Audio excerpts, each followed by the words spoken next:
Mein Name ist Dietmar Geisen-Kersting. Ich spreche hier für die Sozialistische Gleichheitspartei, SGP. Und die SGP verurteilt das Verbot der Palästina-Solidarität Duisburg aufs Schärfste. Damit wird jegliche Kritik am Völkermord in Gaza und auch an der Kriegspolitik der Bundesregierung kriminalisiert. Der PSTU wurden keinerlei strafbare Handlungen vorgeworfen. Sie wurde kriminalisiert, weil sie sich in ihrer Haltung zu Israel nicht der deutschen Staatsräson unterworfen hat und friedlich und in Worten, wie heute hier, gegen den Völkermord an den Palästinensern im Gazastreifen protestierte. Niemand, der Augen hat, um zu sehen und Ohren hat, um zu hören, kann bezweifeln, dass die israelische Regierung einen Völkermord begeht. Israel hat 70.000 Tonnen Sprengstoff abgeworfen, was 6 Hiroshima-Bomben entspricht, und dabei 10, wenn nicht gar Hunderttausende Menschen getötet. 70% der bestätigten Todesopfer sind Frauen und Kinder. Gaza ist dem Erdboden gleichgemacht. Weder Krankenhäuser noch Schulen, Moscheen, Kirchen oder Flüchtlingsunterkünfte wurden verschont. Im Gegenteil, sie wurden ganz bewusst und gezielt zerstört. Nun sollen die mehrfach Vertriebenen durch das bewusste Vorenthalten von Lebensmitteln und Hilfsgütern ausgehungert werden. Am vergangenen Montag kündigte Netanyahu den Beginn der Endphase der ethnischen Säuberung und Besatzung des Gazastreifens an. Netanyahu genießt dabei die Rückendeckung aller imperialistischen Mächte.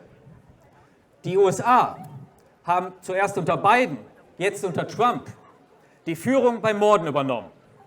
Es ist Teil ihrer Pläne, die Kontrolle über den ressourcenreichen Nahen Osten zu sichern.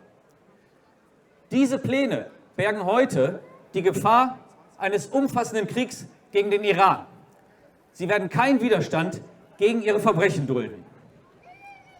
Auch die deutsche Regierung, zuerst unter Scholz und nun unter Merz, steht hinter den Völkermördern in Israel.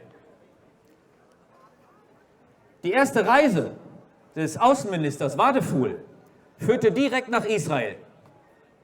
Merz hat Netanyahu sofort nach der Wahl nach Deutschland eingeladen und angekündigt, ihn nicht zu verhaften, also gegen internationales Recht zu verstoßen. In seiner ersten Regierungserklärung hat er sich ausdrücklich hinter Israels Regierung gestellt. Alle offiziellen Parteien stützen das Netanyahu-Regime. Das gilt auch für die Linkspartei. Sie hat unmittelbar nach Beginn des israelischen Vernichtungsfeldzugs im Oktober 2023 einstimmig den pro-israelischen Entschließungsantrag der Ampelparteien und der Union unterstützt. Nicht ein einziger Abgeordneter der Linkspartei hat dagegen gestimmt. Heidi Reicheneck hat letztes Jahr im Bundestag sich hinter das Massaker in Gaza gestellt. Israel habe das Recht, sich zu verteidigen, behauptete sie, als habe das Abschlachten von Kindern irgendetwas mit Selbstverteidigung zu tun. Dietmar Bartsch hat noch diese Woche erklärt, dass Netanyahu in Deutschland nicht verhaftet werden dürfe. Auch an ihren Händen klebt das Blut der Palästinenser. Wie schon im 20. Jahrhundert, als Deutschland mit dem Holocaust das größte Verbrechen der Menschheitsgeschichte begangen hat, spielt auch der deutsche Imperialismus erneut eine Schlüsselrolle bei der Durchführung eines Genozids. Er bewaffnet Israel und stärkt dem Regime zu einem kritischen Zeitpunkt bewusst den Rücken. Wer dagegen protestiert, wird als Antisemit oder als Terrorunterstützer denunziert. Diese verlogenen Vorwürfe werden dazu benutzt, um Proteste gegen den Völkermord brutal zu unterdrücken und abweichende Stimmen zum Schweigen zu bringen. Leon Wistrychowski ist angeklagt, Straftaten, nämlich der Hamas, gebilligt zu haben. Wir alle sind zuversichtlich, dass diese Anklage kommende Woche in sich zusammenfällt und er freigesprochen wird.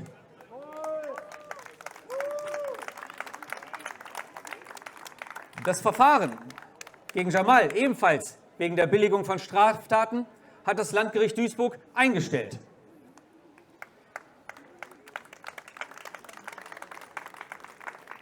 Ahmad Othman ist von seinem Arbeitgeber, dem Land NRW, entlassen worden, weil er sich in der Palästina-Solidarität engagiert hatte.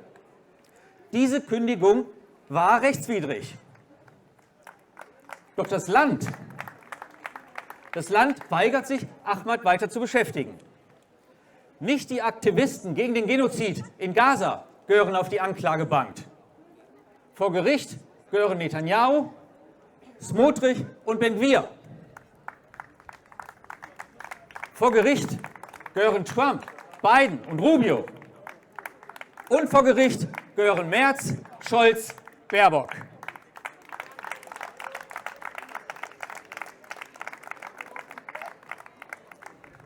Doch nach 587 Tagen Völkermord und Millionen, die weltweit dagegen auf die Straße gegangen sind, müssen wir uns fragen, wie kann der schreckliche Völkermord endlich beendet werden? Es ist offensichtlich, dass moralische Appelle und Proteste die Herrschenden nicht davon abhalten, den Nahen Osten in Flammen zu setzen und die Palästinenser zu vernichten. Sie verfolgen im Nahen Osten wirtschaftliche und geopolitische Ziele, von denen sie sich dadurch nicht abhalten lassen. Es bringt auch nichts, seine Hoffnung auf eines der arabischen Regimes zu setzen. Die arabischen Staaten haben keinen Finger gerührt, um den Palästinensern zu helfen. Sie arbeiten mit Washington zusammen, um ihre eigene Bevölkerung unter Kontrolle zu halten und den Handel mit Israel auszuweiten. Und was Ägypten und Jordanien betrifft, so sind sie bereit, als Grenzwächter zu dienen. Der israelische Staat ist das politische Instrument einer korrupten Clique von milliardenschweren Gangstern, die eine Militärgarnison befehligen und die Region im Auftrag Washingtons, Berlin, London und Paris überwachen. Genau deshalb ist es notwendig, sich der Arbeiterklasse zuzuwenden, den Methoden und der Politik des Klassenkampfs. Wir unterstützen den Aufruf der palästinensischen Gewerkschaften zu weltweiten Streiks gegen Israels Genozid und speziell die Streiks von Hafenarbeitern, Beschäftigten in den Flughäfen und Transportarbeitern, um den Transport von Waffen nach Israel zu stoppen. Inzwischen kommt es auch in Israel zu Protesten von Tausenden, vor allem jungen Israelis, die Bilder von ermordeten Kindern aus Gaza hochhielten. Und sie riefen in Anlehnung an den Aufruf zum Holocaust-Gedenktag: Nie wieder bedeutet nie wieder für alle und jeden. Die Voraussetzungen sind vorhanden, um die nationalen Spaltungen zu überwinden und eine sozialistische Massenbewegung gegen Völkermord und Krieg aufzubauen. Das bedeutet jedoch, mit den sozialdemokratischen, stalinistischen und nationalistischen Parteien und Regimen zu brechen. Es bedeutet, sich einer internationalen sozialistischen Perspektive gestützt auf die Arbeiterklasse zuzuwenden. Die gesamte internationale Arbeiterklasse muss mobilisiert werden, um die Menschen im Gazastreifen zu verteidigen. Dies ist die einzige Politik und Strategie, die in der Lage ist, dem Völkermord Einhalt zu gebieten.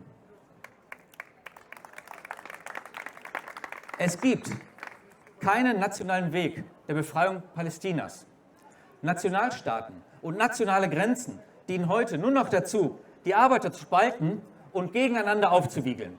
Sie müssen überwunden werden.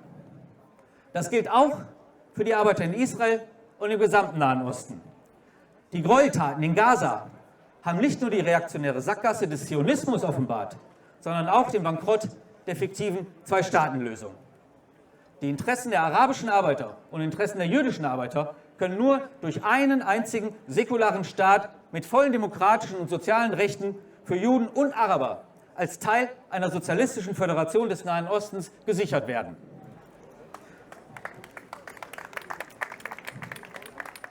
Die Sozialistische Gleichheitspartei wendet sich an die internationale Arbeiterklasse und Jugend der Welt. Ich wende mich an euch. Stoppt den Völkermord in Gaza. Führt die Demobilisierung aller israelischen Truppen. Stoppt die Produktion und den Transport von Waffen für Israel. Sofortige Versorgung des Gazastreifens mit Lebensmitteln, Wasser, medizinischer Versorgung. Kriegsverbrecher auf die Anklagebank. Für die Einheit der arabischen und jüdischen Arbeiterklasse, für ein freies Palästina. Für die internationale Einheit der Arbeiterklasse, für internationalen Sozialismus. Danke. Danke, Stefan. Dankeschön.